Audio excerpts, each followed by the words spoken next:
Okay, and we're live, and we're back again for live interviews with three fantastic wine producers, incredible wines from around Italy. We've changed the order around a bit, as according to the program. So first, we're going to go to Masseria Culture, isn't that Puglia wine region? Mm-hmm. Hello there. Hello, hi. Thank you for the opportunity to be here. No problem. Thank you for joining us. After we're going to Chianti Classico, out in the vineyards there with Carlos Vini. Hello. Hi to everybody. And then a bit further up to around Florence to the Travignoli producer who will be presenting the terroir, the wines, the estate. Okay, so here we all are. Clemente will be joining us shortly. So Camilla, let's go to you first. If you could tell us a little bit about philosophy, history, terroir. Yeah, absolutely. Here we are. I would like to bring you in a kind of a wonderful trip, a virtual tour. Let's use Google Maps, let's say. So imagine like Puglia region, make a zoom on Taranto city, so the biggest harbor on Ionic Sea. Let's zoom a little bit more and you will discover Manduria, the cradle of Primitivo. Masseria Cuturi is like a huge boat. It's a magic estate near Manduria, surrounded by a Caribbean sea, an ancient forest from Frederick II, an archaeological site from Messapian civilization, like 1,000 years before Christ, and a huge vineyard called La Conca d'Oro, the Gold Valley. Everybody knows that the first Papi vine of Primitivo in Manduria has been planted in 1881 in this estate by Don Tommaso Schiavoni. He made the history and helped Primitivo to become famous. My family landed in this fertile land in 2008 to start a huge challenge. So replant all the vines that have been uprooted, restore and valorize the 1600 Masseria, and for sure, vinify Primitivo with an elegant and drinkable style, trying to get closer to young people and interpret the new needs in terms of pairings, the new fast-paced lifestyle, and we aim to seduce contemporary and metropolitan drinkers, especially women that are more and more close to wine and wine tourism. We already have a winery in Valpolicella, so we came there just with this kind of. Però c'è la videocamera accesa, non capisco. E anche il registrazione accesa. C'è un po' di voce sotto. La risulto nelle persone lì, no? The vineyard extension is around 40 hectares, Mi si è aperta which we pagina vinify only 4,000 bottles with autochthon varieties like Fiano, Camilla Rossi, in trio dovrebbe esserci. E Aglianico. Our philosophy is to farm organically. So we are certified, and as the estate is composed by 300 hectares of unspoiled biodiversity and nature, hardly be reached by any kind of pollution, so pesticide and chemicals. Thanks to the Mediterranean climate, the sea breeze leave a kind of a salt layer all over the grape. And just interrupt you. Sorry, Camilla. Sorry. Could I just ask the other two to switch off their microphones? There's interference. Yeah, thank you. Clemente and Pamela, if you just switch off the microphone, as we're getting some interference on Camilla's. Okay. Sorry about that. Back to you. Thank you. We were talking about the kind of layer of salt that you're gonna reach on the skin of the grapes, and you can imagine how this minerality is also given to the wines. So the soil as well, it's mainly clay, characterized by, for sure, by the kind of the clay. If you imagine, is helping to as a natural fertilized, and also because it's helped the wine to be more rounded and delicious. I decided I would like to offer you, to present you 2 bottles. So Fiano, 100% Fiano, Segreto di Bianca, and this is our first wine. And the second wine will be Tuma. Tuma 2018 is our Primitivo, the first entry level of Primitivo that we're gonna taste together. We're gonna start from our Segreto di Bianca. So Segreto di Bianca is the name of the wine. So we're talking about Fiano 100%. And Segreto di Bianca is called like this because it's kind of a secret, segreto in Italian, right?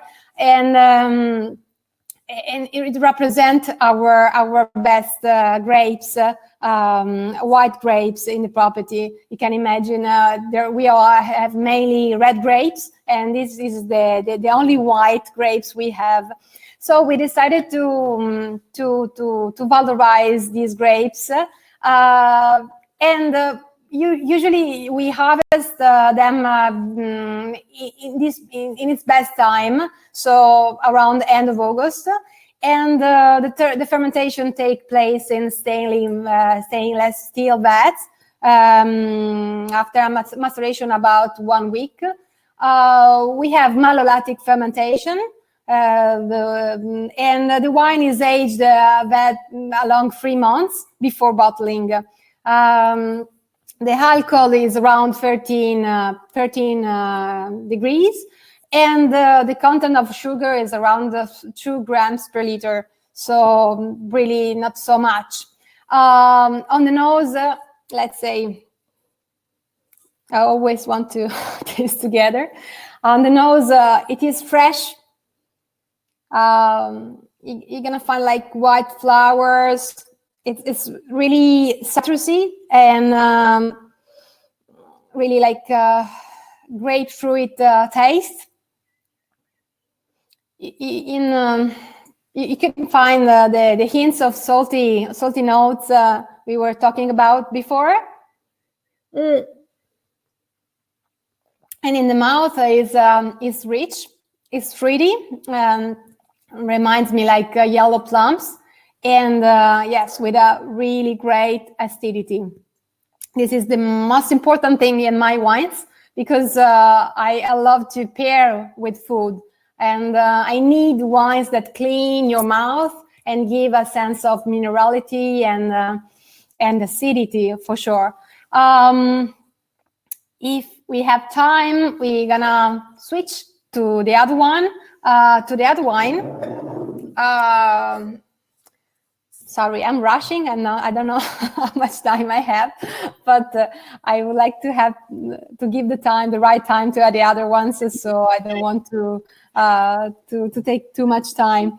I'll try to be synthetic.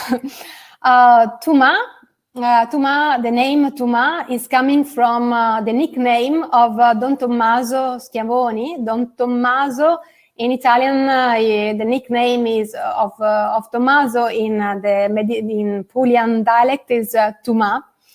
And as I told you before, it's our entry-level Primitivo, because we have other 2 Primitivo on our catalog, and as you might know, with the Fiano, we are harvesting around August, but for the Primitivo, we are harvesting in around in the best time mid of September, let's say. The fermentation takes place in stainless steel vats with a maceration about 1 week. Controlled temperature between 22 and 28 degrees. The wine is aged in vats along 3 months before bottling. And the alcohol, again, is around 14.5 degrees. Let's have a look to the wine.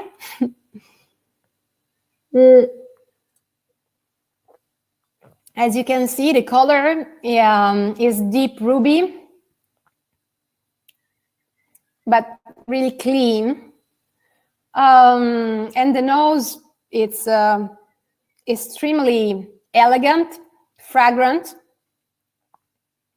fresh notes of blackberry, black cherry, and sweet spices, let's say. The mouth reveals fruity notes, sweet licorice, and chocolate. And the finish is again fresh and extremely juicy. Yeah, this is the perfect match with any kind of pairing. These two wines we usually have for an aperitif, even for like lunch or a dinner. As I was telling you before, for me, even Primitivo, that is usually considered a really strong and heavy wine as Amarone, sometimes could be also we are trying to give a different taste, much more elegant, vertical, so you can pair it with anything. So this is our approach and our style. So this is the way we vinify. I probably I rush too much. I don't know, but I'm on time. Great. That's great. People watching in, or people watching in. We put a link up there if you want to book a meeting with Camilla. Just click on there and send her a quick message through the website, and I'm sure she'll be happy to. Absolutely, thank you. Don't go away yet, Camilla, because we want to ask you questions at the end. So just a quick check on Clemente. Can we hear you?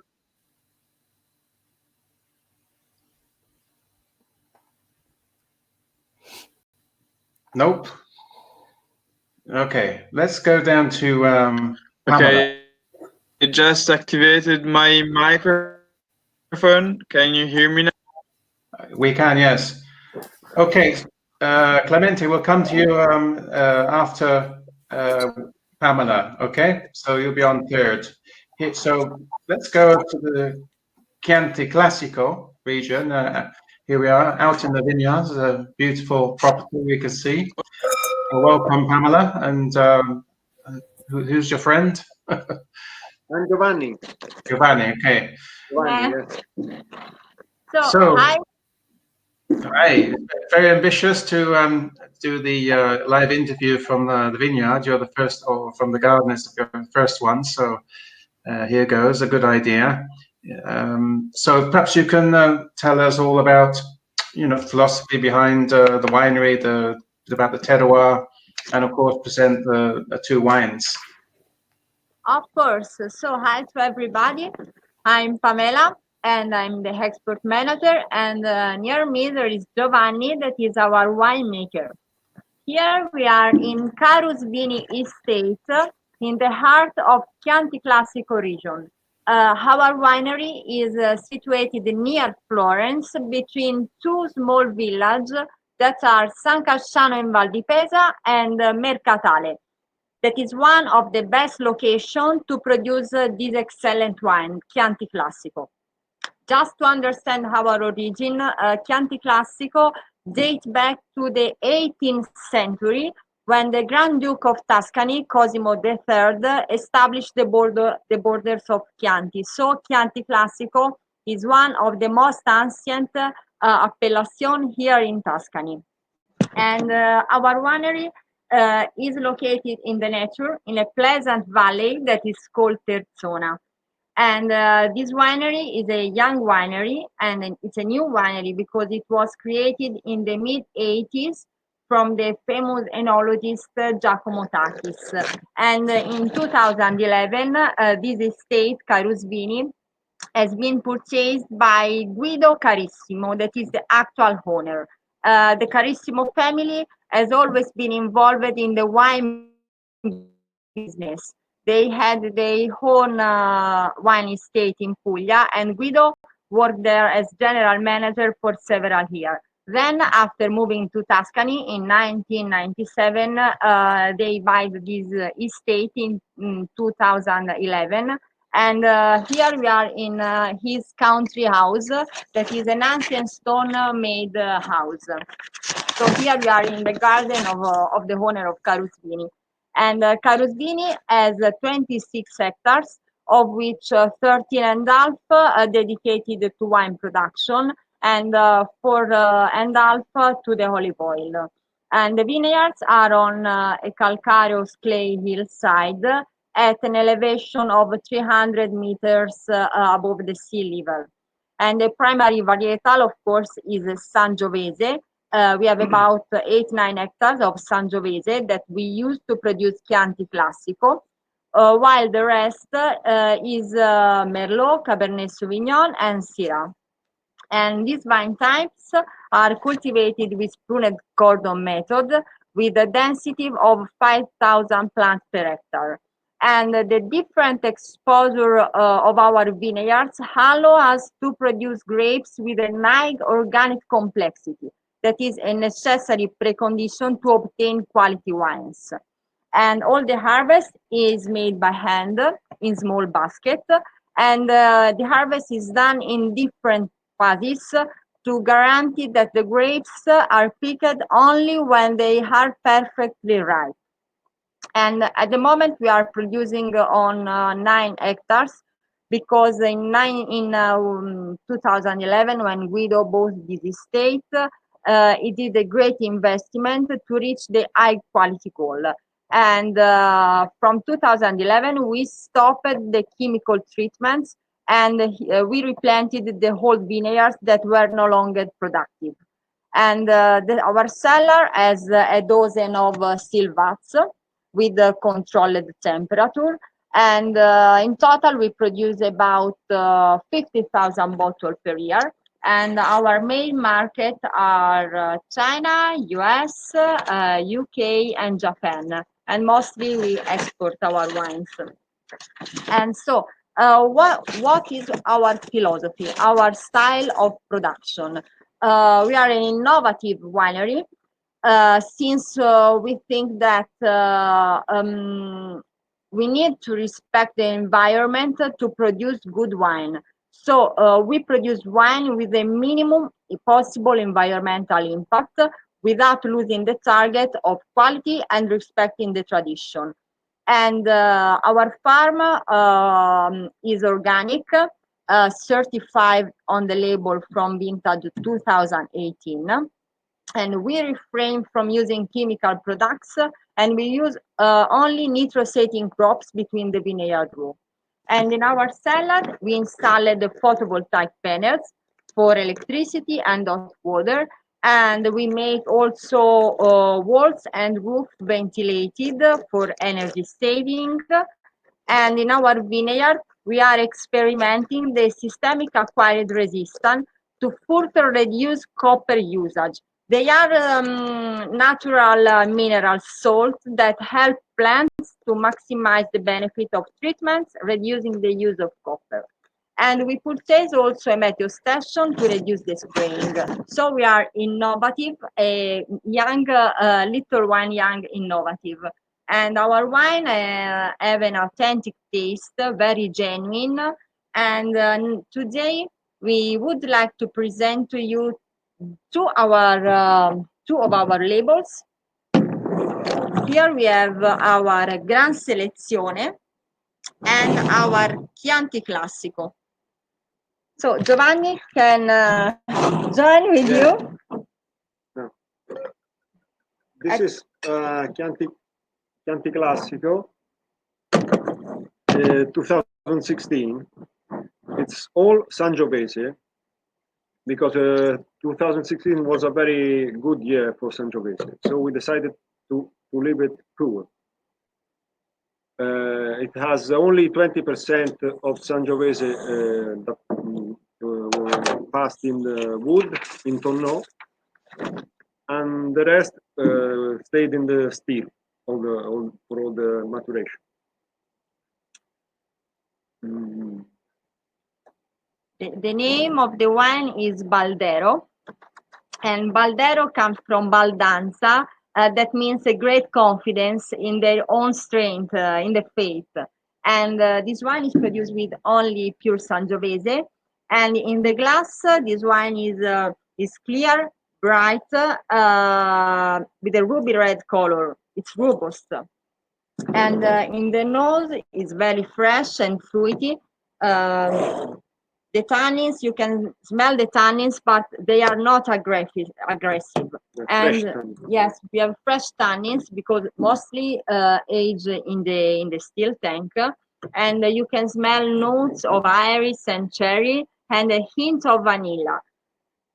And this wine blends perfectly with the fruit. It's fresh, elegant, and with structured tannins. And it's an elegant wine, but you can pair this wine with grilled or stewed, tagliata, but also with the pasta. It's a fresh wine that you can drink also every day. Yes, and it stays. The Chianti Classico stays at least 1 year in tonneau. The part that stays in the wood, and it matures 1.5 years from steel and wood, and before getting bottled. So the second wine is so it is Chianti Classico, the Annata. The Annata is 2016. That is the actual vintage that we are selling now. And the other wine that we are going to drink is Gaudio. Gaudio, that means happiness, and the label is violet, like the coats of arms, like Fiorentina. And to remember the color of Florence, the vintage of Gran Selezione is 2015, and Gran Selezione is the same concept of a French cru, because it's been introduced in 2013 here in Chianti Classico area. And it's the best wine that you can find here in Tuscany. It's similar to Brunello, also as aging. In fact, this wine is produced with mostly Sangiovese, 90%. And we add just a touch of Cabernet Sauvignon to give more robust to the wine, to give more structure. Yeah. And we produce this wine with the best vineyard of Sangiovese. So what we do during the harvest, we pick the grape, and during the harvest, we choose the best grape by hand, and we use that grape to produce Gran Selezione. This wine is produced only in the best vintage, not every year. And so we are going to drink. Here this is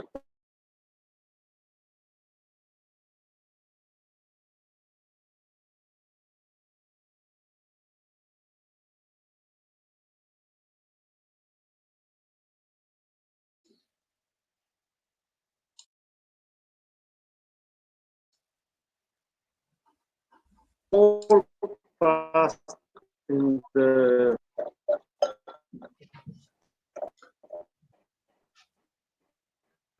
All right.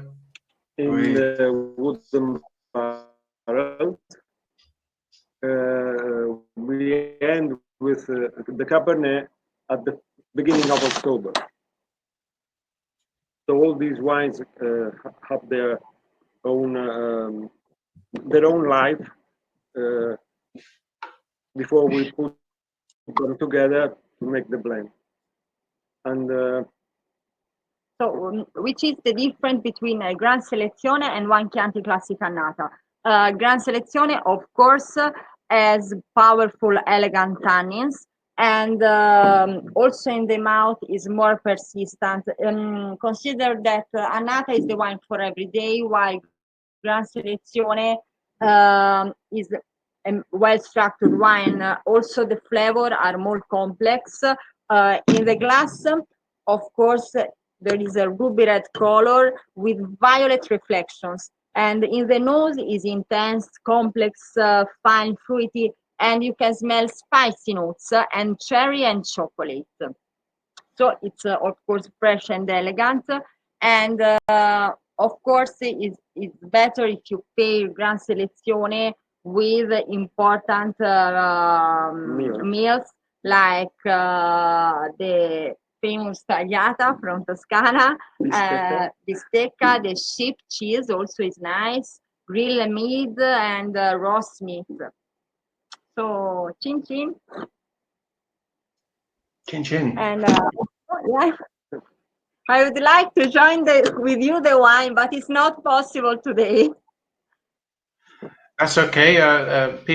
Anybody interested can contact Pamela via on the chat there. We put the link. You'll get an email after the session. Right. So we can have a look. We've got a video, I think. So if I could just ask everybody else to switch their microphones off, just to avoid any interference. Let's have a look at wine from the air. Here we go.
Okay, here I am.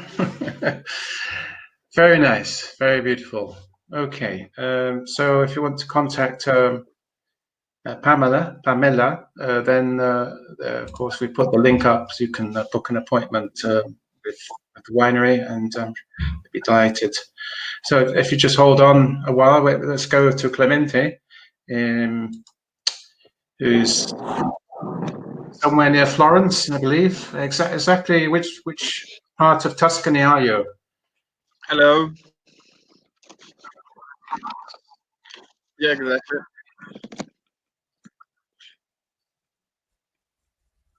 Hello everybody. I'm Clemente Buzi.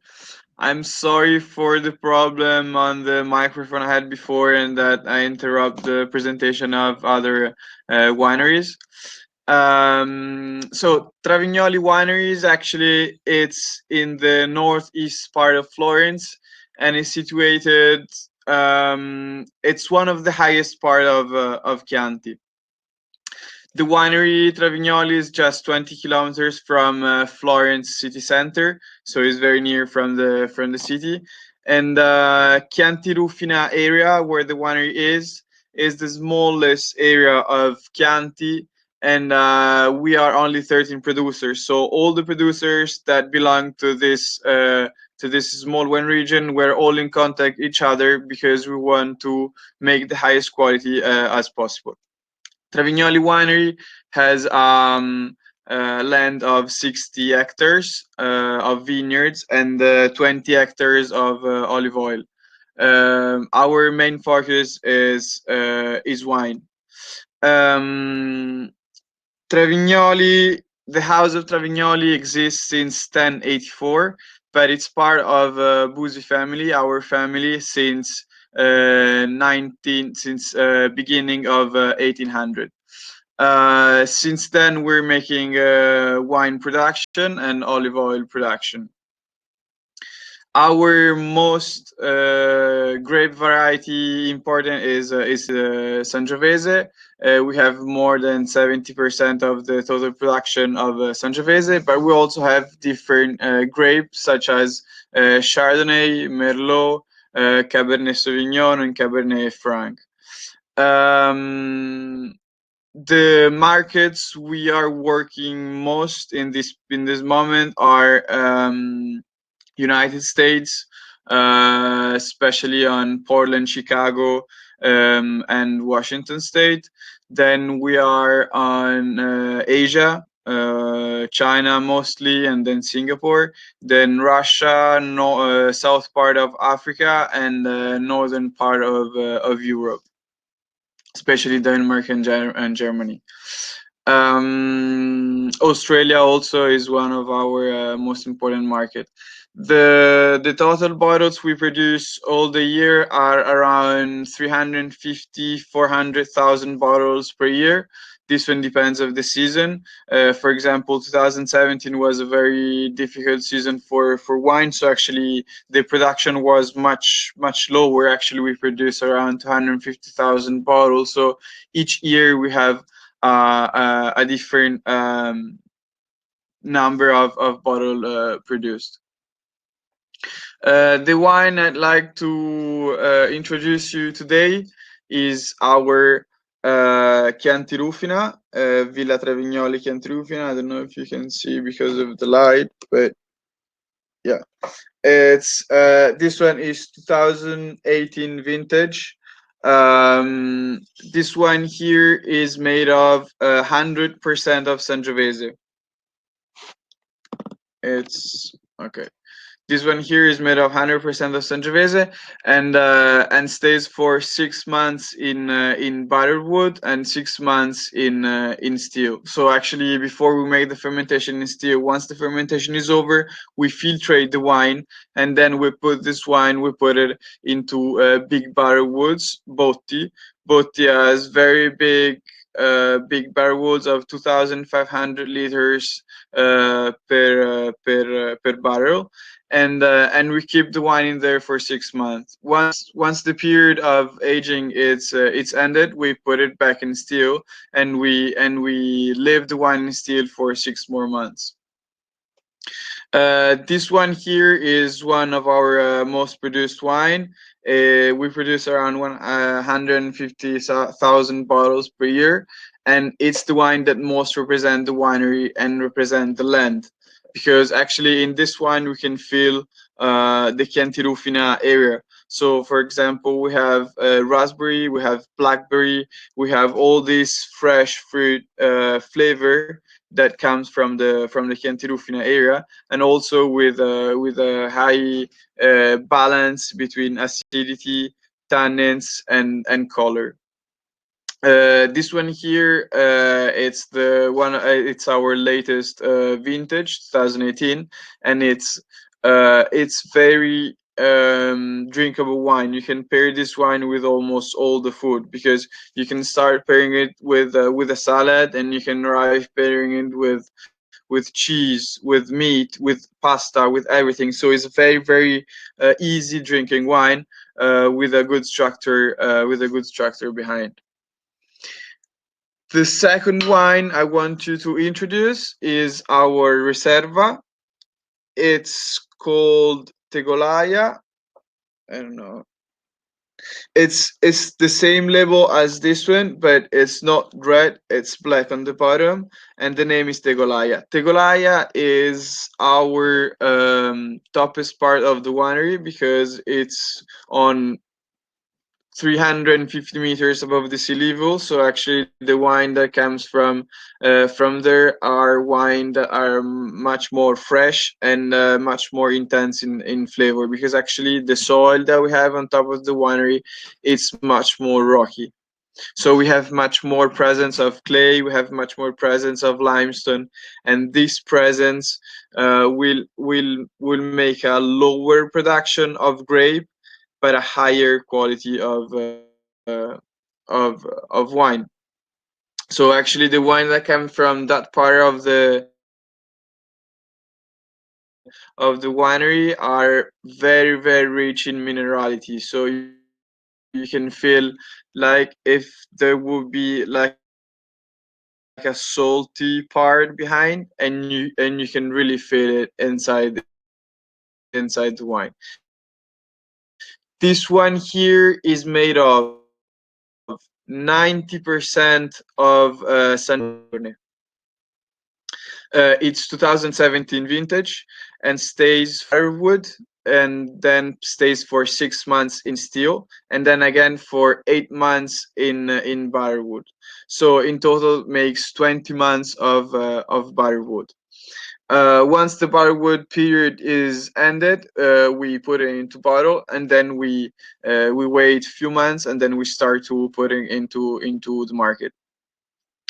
This wine, it's different from the other one, because it's much more intense, much more full-bodied, and also has it's very long in mouth, and has this minerality behind that makes this wine fresh. Even it's like full-bodied and very complex, you have this minerality, this saltness behind, that makes this wine drinks it very easily. Of course, the flavor you can feel the most are strawberry or blackberry, raspberry, all the flavor of Sangiovese, with a part of tobacco, with a part of spices that you can find at the end of the glass.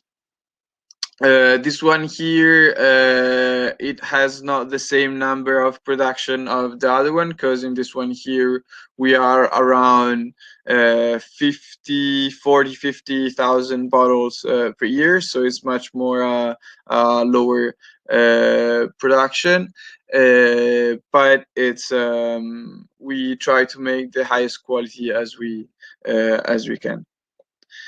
And so thank you very much for listening me, and hope to see you here at Travignoli near Florence, and hope to make you taste this wine, and hope you enjoy our wine. Thank you. Thank you. So we have a question. I don't know why they're sent in private. People send them private, but there's a question here for. I think it's for Pamela. Does the Gran Selezione come from a single vineyard. This is No. from Tomohiro Sato, I think is in New York. No, it changes every year because with this climate that it's very strange in the last years. I mean, I've been here in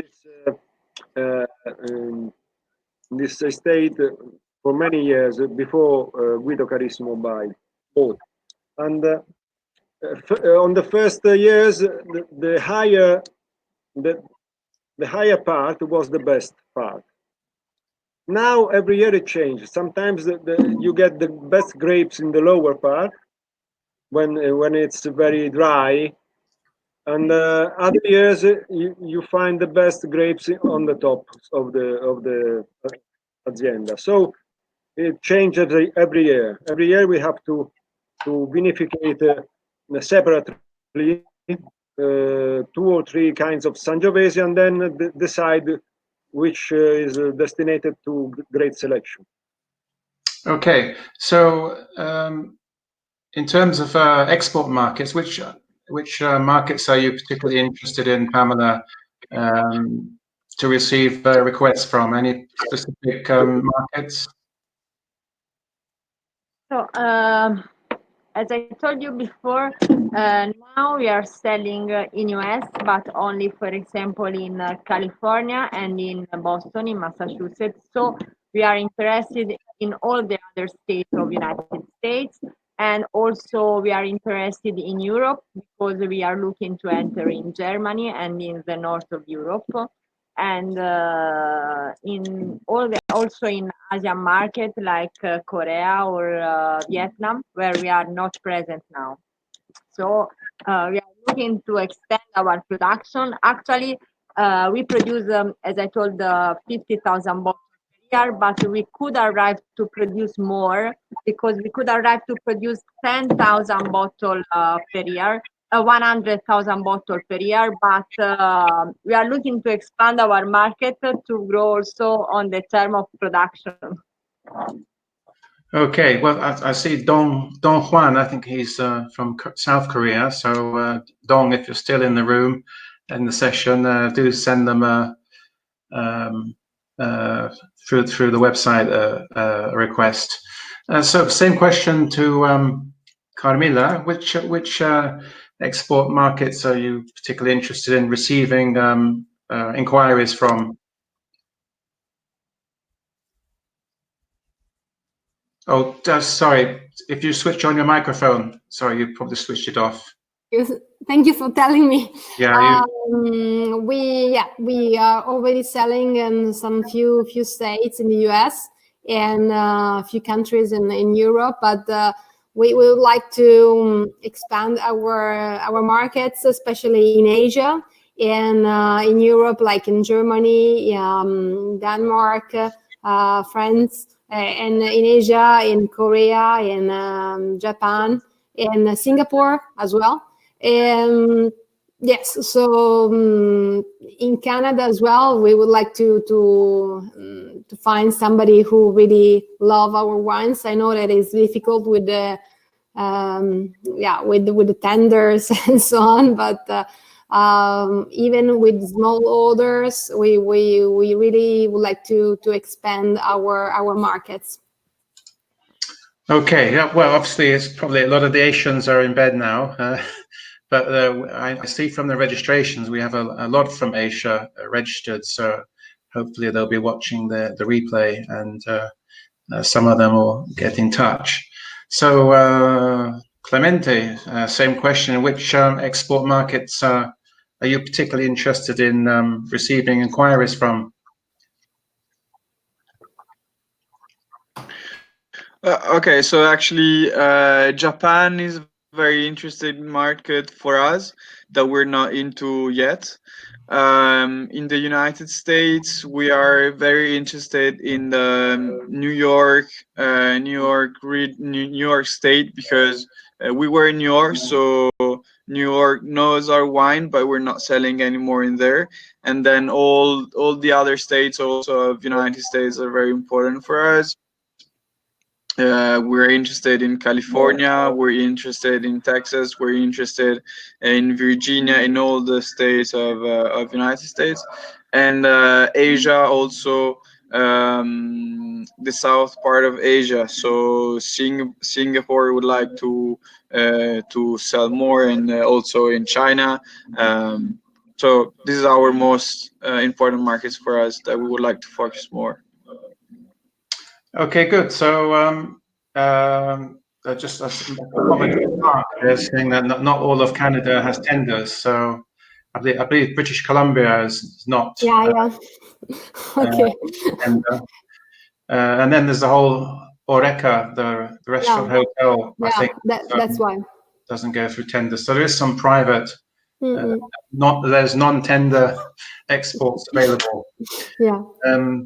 Okay, so people watching live or people watching the replay, you can contact these fantastic producers through the website. So I was wrong, that's Alberta, not British Columbia. And just send them a message through the website that you'd like to talk, and set up a meeting and take it from there. So thank you to Carmela. Thank you very much for having me. Pamela and Giovanni. Ciao. Bye. Bye. Fine sunny day in the vineyards there. And to Clemente, who's a bit of a delay. Yeah, thank you very much for having me. So yeah, thanks everybody, and we're on to the last session coming up at 4:30 with Judith Lewis. Anything you want to know about how to improve your digital marketing strategy, be you a wine importer, be you a wine tourism tour operator, be you a winery, it's a must event. It brings lots of questions. She's expert. 5-minute consultation with her starts at 1,800. It's free, so please join us at 4:30 for Judith Lewis. The link is here at the top of the chat, right at the top on the right. I assume it's on your right, if not on your left. Just click on there, and we'll see you at 5:30. Yeah. Okay. Bye-bye. Bye. Bye. Bye.